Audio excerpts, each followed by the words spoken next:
Alam mo ba, kapag sinabi nating delikadong tao, ang unang pumapasok sa isip natin ay yung alpha. Yung tipong malakas ang dating, dominante at bossy, kita mo agad yung ego. Pero sa dark psychology may isang klaseng personalidad na mas nakakatakot at hindi siya yung halata. Tahimik lang siya, misteryoso, at bago mo malaman, na-manipulate ka na niya nang hindi mo namamalayan.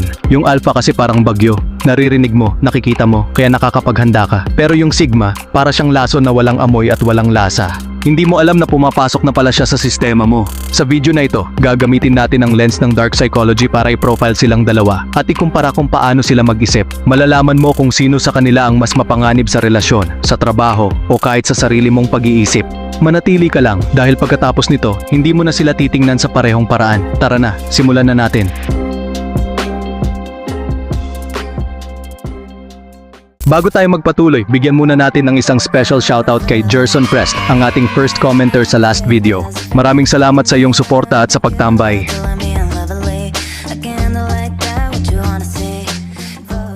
Definition reframe.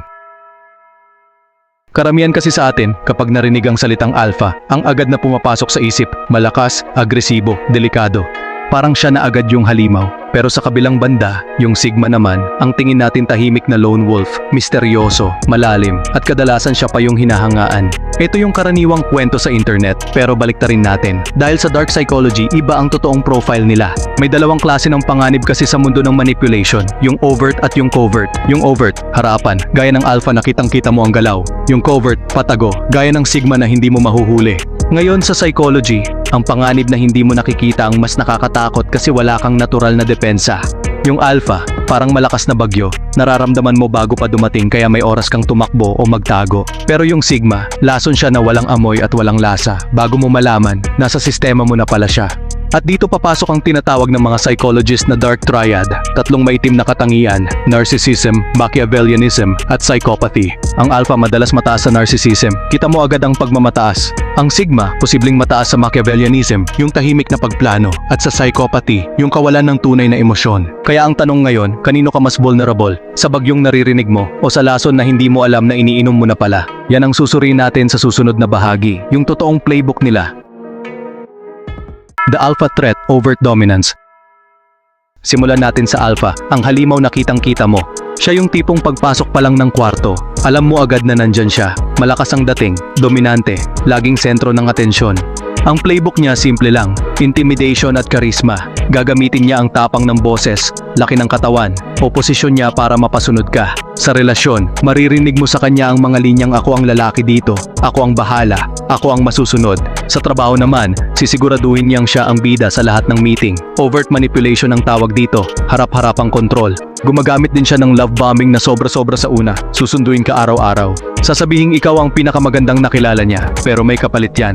Ang kailangan niya ay ang atensyon mo, ang pagsuko mo, ang pag-amin mong siya ang mas makapangyarihan. Parang leon na umuungol bago sumugod, naririnig mo siya, ramdam mo ang panganib, at dahil dyan, may advantage ka. Ang alpha ay predictable. Alam mong kapag nasaktan ang ego niya, magagalit yan. Alam mong kapag may ibang humanga sa kanya, lilipad yan. Kita mo ang pattern, kaya may oras kang tumakbo. May pagkakataon kang mag-isip kung worth it pa ba. Ang early warning system ng instinct mo, gumagana sa alpha. Madali siyang i-label na red flag, madali siyang iwasan kapag natauhan ka na. Pero ang tunay na delikado sa alpha, kapag naging malignant narcissist na siya. Yung hindi lang basta pagiging dominante, kundi tahasang emotional abuse na. Gaslighting na halata, tipong sasabihin niyang baliw ka na talaga. O kaya, ikukulong ka sa bahay, kukunin ang pera mo, sisirain ang pagkatao mo ng harapan. Ito yung alpha na nananakit hindi lang ng damdamin kundi pati ng katawan. Pero kahit ganito kalala, may isang bagay pa rin na pabor sa'yo. Alam mong kalaban mo siya. Ang tanong, paano kung may isang uri ng personalidad na kayang gawin ang lahat ng manipulation na ito? Pero sa paraang hindi mo alam na minamanipula ka na pala. Walang sigawan, walang pasakal, walang halata. Yan ang sigma, at sa susunod na bahagi, malalaman mo kung bakit siya ang mas mapanganib. The Sigma Threat, Covert Infiltration. Ngayon pumasok tayo sa mas nakakabagabag na bahagi, ang sigma. Siya yung tahimik, tila nasa gilid lang, pero hindi ibig sabihin walang ginagawa. Habang abala ka sa alpha na nag-iingay, ang sigma nasa sulok, tahimik na nagmamasid. Ang unang armas niya ay ang observer's advantage. Hindi siya nagsasalita, kaya nakikinig siya. Kinokolekta niya ang impormasyon tungkol sa iyo, ang mga sinasabi mo, ang reaction mo, ang insecurities mo, lahat yan pinafile niya. At dahil tahimik siya, hindi mo alam na nangyayari na pala yun. Ang tingin mo lang sa kanya reserved or mysterious lang talaga. Pangalawang armas niya, ang mystery bias o sa psychology, Zeigarnik effect. Kapag may kulang sa kwento, ang utak natin mismo ang nagbubuo. Hindi siya nag-o-open up, kaya ikaw mismo ang nag-iimbento ng dahilan para pagkatiwalaan siya. Pinupuno mo ang blanks ng magagandang palagay. Matalino siguro ito, baka may pinagdadaanan lang. Mas delikado ito kasi sarili mong isip ang kalaban mo. Hindi siya ang nagsabi na mabuti siyang tao, ikaw ang nag-conclude. Pangatlo, intermittent reinforcement. Ito ang sikreto ng pagkaka-addict. Ang sigma hindi consistent. May araw na sobrang present siya, kausap ka ng malalim, ramdam mong espesyal ka. Tapos kinabukasan, mawawala ng walang explanation. Yung hot and cold na treatment na ito, lumilikha ng addiction cycle sa utak mo. Parang sugal na pabalik-balik sa slot machine. Ang tawag dyan ay covert emotional conditioning. Hindi mo namamalayan, ikaw na ang humahabol, ikaw na ang nag-a-adjust, ikaw na ang nagmamakaawa ng kaunting atensyon. Pang-apat, covert gaslighting. Ang alpha mangga-gaslight ng harapan, sasabihing baliw ka. Ang sigma hinding-hindi magsasalita ng ganun. Tahimik lang siyang ngingiti, o tititigan ka ng matagal, o hindi ka na lang kakausapin. Yung katahimikan niya ang magdudulot sa iyo ng pagdududa sa sarili mong realidad.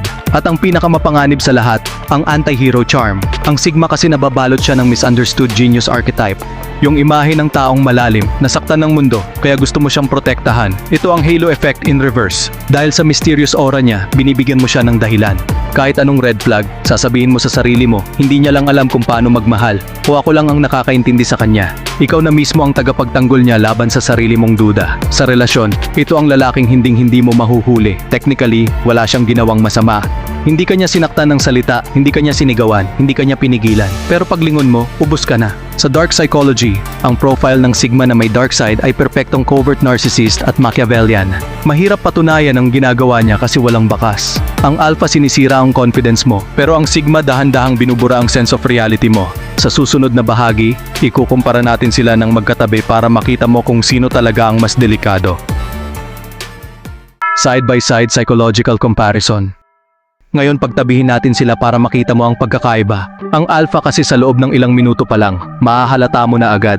Yung ingay niya, yung aura niya, yung paano niya agawin ang atensyon ng lahat, hindi mo yun mapapalampas. Pero ang sigma, aabutin ka ng buwan, minsan taon pa, bago mo ma-realize na may kakaiba. Kasi ang style niya tahimik, walang iniwang bakas. Yung relasyon mo sa kanya parang fog, malabo, hindi mo alam kung nasan ka talaga. Ang alpha, kitang-kita mo ang panganib. Pagdating sa pag-atake, ang alpha diretsahan. Sasabihin niya sa mukha mo kung ano ang ayaw niya, kung bakit dapat siya ang masunod. Masakit pero klaro, ang sigma, passive aggression ng style. Silent treatment, mapanukso ang ngiti, bigla na lang mawawala ng walang paliwanag. Hindi mo tuloy alam kung galit ba siya o wala lang talaga siyang pakialam. Ikaw pa mismo ang magtatanong sa sarili mo, kasalanan ko ba ito? Sobrang sensitive ko lang ba? Ako ba ang mali? Sa emosyong ginagamit nila, magkaiba ang approach. Ang alpha kumukuha ng kapangyarihan sa takot at admiration. Tatakutin ka niya, pero at the same time hahangaan mo ang confidence niya. Fear and respect, yan ang timpla. Ang sigma, curiosity at pity ang bala. Magiging curious ka sa kanya dahil mysterious siya. Gusto mong malaman ang nasa loob ng isip niya. At dahil mukha siyang kawawa o misunderstood, maaawa ka. At ang awa, isa sa pinakamadaling pintuan papasok sa puso at isip mo. Sa long-term damage, ang alpha nakakapagod pero halata ang tama. Alam mong ikaw ay naubos. Alam mong ikaw ay inabuso, kaya kaya mo siyang iwan. May galit, pero may clarity. Ang sigma, ibang level, hindi halata ang damage. Ang resulta, trauma bond. Yung hindi mo alam kung bakit hindi ka makaalis. Yung patuloy kang umaasa sa taong hindi naman pala tunay na nandyan. Binubura niya ang identity mo ng paunti-unti hanggang sa hindi mo na makilala ang sarili mo. Sa pinakadelikadong trait, ang alpha grandiose narcissism, kitang-kita ang pagmamataas, alam mong sobra ang pagmamahal niya sa sarili niya. Ang sigma, covert narcissism at Machiavellianism, tahimik pero may silent calculation na nagaganap sa likod ng mga mata niya. Ang alpha sinisira ang confidence mo, pero alam mong sinisira ka niya. Ang sigma, dahan-dahang binubura ang realidad mo nang hindi mo napapansin. Ngayon isipin mo, sino ang mas mahirap kalabanin, yung nakikita mo, o yung multo na hindi mo alam kung totoo pa ba? The twist, are you the dangerous one? Ngayon, bago ka huminga ng maluwag at sabihing buti na lang hindi ako alpha o sigma, may isang mahalagang tanong muna tayo. Kasi sa dark psychology, hindi lang ibang tao ang dapat mong suriin. Minsan ang delikado ay ikaw mismo. Kung tinatawag mo ang sarili mong Sigma male o Sigma female, kailangan mong maging totoo sa sarili mo. Ginagamit mo ba talaga itong label na ito bilang tunay na katauhan? O ginagamit mo lang para itago ang isang bagay na mas malalim? Maraming tao kasi ang nagpapakasigma hindi dahil malakas sila, kundi dahil takot sila. Takot sa rejection, takot sa social situations, o takot masaktan ng ibang tao. Ang tunay na tanong, tahimik ka ba dahil mapagmasid ka? O tahimik ka dahil natatakot kang mabuking? Umiiwas ka ba ng connection dahil strong independent ka nga? O dahil takot ka lang talagang magtiwala ulit?